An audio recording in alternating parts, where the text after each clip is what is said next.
Obrigado, senhor presidente, senhoras deputadas, trabalhadores da imprensa, telespectadores da TV Ali. Eu quero, senhor presidente,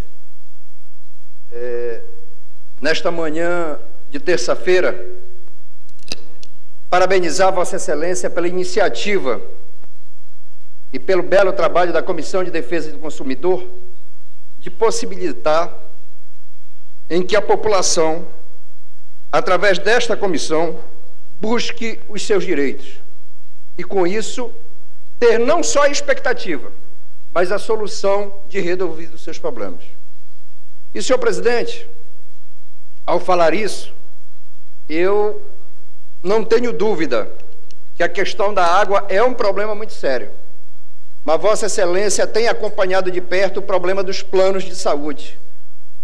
Que esta comissão, que reitero aqui mais uma vez, tão bem dirigida por Vossa Excelência, pudesse,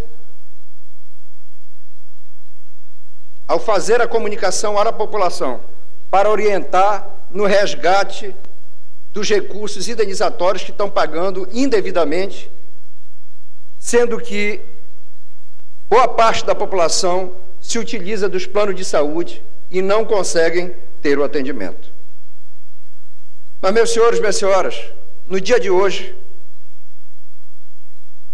no período da tarde, nós teremos uma audiência pública realizada no seio da Comissão de Educação para tratar da inclusão dos portadores de necessidades especiais. Este assunto na sociedade é um dos assuntos mais destacados nos debates hoje em dia. Porém, esse conceito de inclusão é relativamente amplo. Assim, utiliza-se esse termo para se referir às possibilidades de diferentes grupos de usufruírem de recursos de informação, como, por exemplo, a inclusão digital. Emprega-se também a mesma palavra na discussão sobre acesso de grupos étnicos e de classes economicamente menos favorecidas às universidades, como forma de políticas compensatórias. Em meio a esse contexto, e sobretudo na área de educação especial, surge a discussão do processo da inclusão de indivíduos portadores de necessidades especiais nas aulas regulares das escolas, seja ela pública ou privada. Esse tema faz parte de um conjunto de medidas que tem sido tomado por parte de estabelecimentos de ensino, sobretudo da rede pública, para o encontro da nova LDB e do Plano Nacional de Educação em debate na Câmara Federal. Entretanto, são vários os conflitos que têm sido enfrentados na concretização dos ideais da inclusão. Os problemas esbarram em diferentes níveis, pois envolvem desde a esfera governamental até a pessoal. Um aspecto que, em particular, chama a atenção diz respeito às dificuldades que têm sido enfrentadas por parte dos profissionais de educação nesse processo. Em linhas gerais, pergunta-se, por exemplo, qual o melhor momento para realizar a intervenção em contexto integrado? Ou, como deve ser iniciada a intervenção em contexto integrado? A discussão em torno das possibilidades e desafios para a inclusão passa pela própria falta de clareza sobre os conceitos de integração e inclusão. Uma forte corrente da área de educação sugere que o ideário da inclusão estaria num plano mais ideológico, ao passo que o conceito de integração indica que a perspectiva mais operacional, por outro lado, pesquisadores da área de educação ressaltam que a integração seria representada muito mais por uma aproximação física, ao passo que a inclusão pressupõe assegurar a participação do indivíduo ao convívio do grupo. Neste sentido, uma das alternativas poderia ser discutir em níveis em que ocorrer a integração da inclusão, segundo Helder de Carvalho. Na revista Integração, há distinção entre 4 diferentes tipos de integração: integração física, integração social, integração funcional e integração social. Tomando como base a classificação adotada por Helder Carvalho, em especial o conceito de integração social, engloba os demais. Trata-se do ideal imaginário pela maioria das propostas de inclusão. Entretanto, frequentemente percebe-se que o próprio uso dos conceitos de inclusão ou integração é feito sem uma devida delimitação. Em termos gerais, cabe ao governo a colaboração de políticas públicas que criem condições favoráveis à inclusão.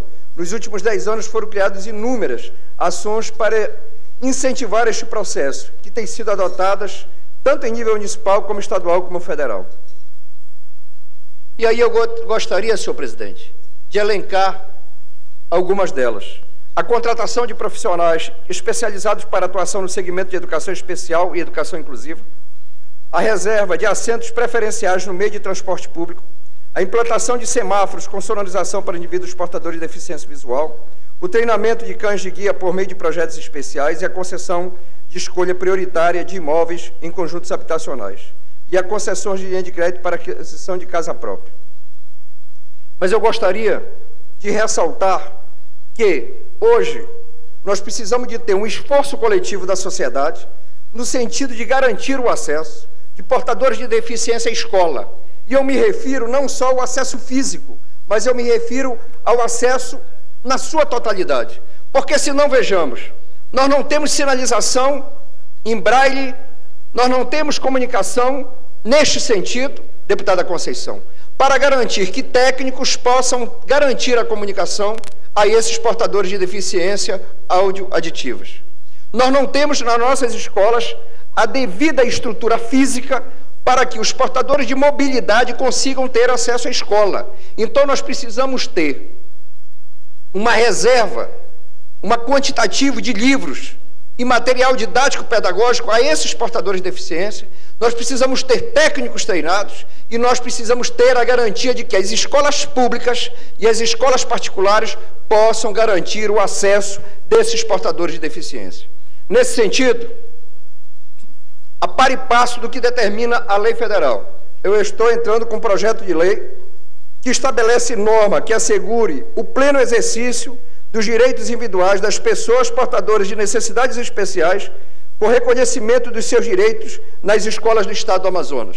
E eu faço isso num dia que, para nós, deputado Marco Antônio, no seio da Comissão de Educação, requerimento proposto pelo deputado Marcelo Ramos, busca mobilizar toda a sociedade civil organizada, principalmente das instituições que estão à frente dessa luta, não só pelo pleno exercício da garantia dos direitos sociais, para que os portadores de deficiência possam ter acesso não só à educação, mas à inclusão social, e que mobiliza todas as autoridades constituídas, sejam estaduais, sejam municipais, mas principalmente as instituições da sociedade civil organizada, para que dentro desse amplo debate nós possamos também fazer a nossa parte. Porque, senhor presidente, eu encerro a minha fala dizendo o seguinte: nós, muitas vezes, deputada Conceição, temos o hábito de jogar a responsabilidade para o outro, de jogar a responsabilidade para o poder público, mas esse desafio da inclusão é um desafio da sociedade como um todo.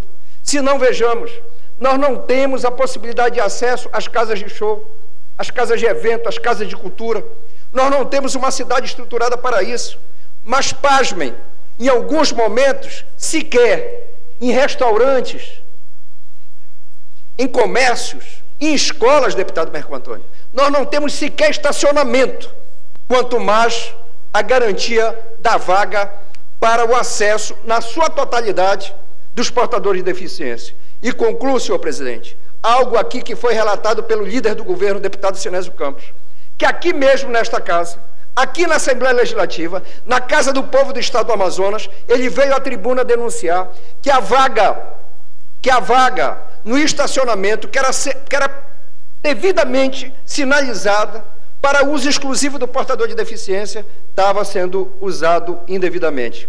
Propus ao deputado Marcelo Ramos que compartilhe comigo de dar entrada nessa lei, ele que é autor do requerimento dessa audiência pública, que estará sendo realizado hoje a partir das 14h30 no auditório Bete Aziz. Era o que eu tinha a dizer, meu muito obrigado e um bom dia a todos.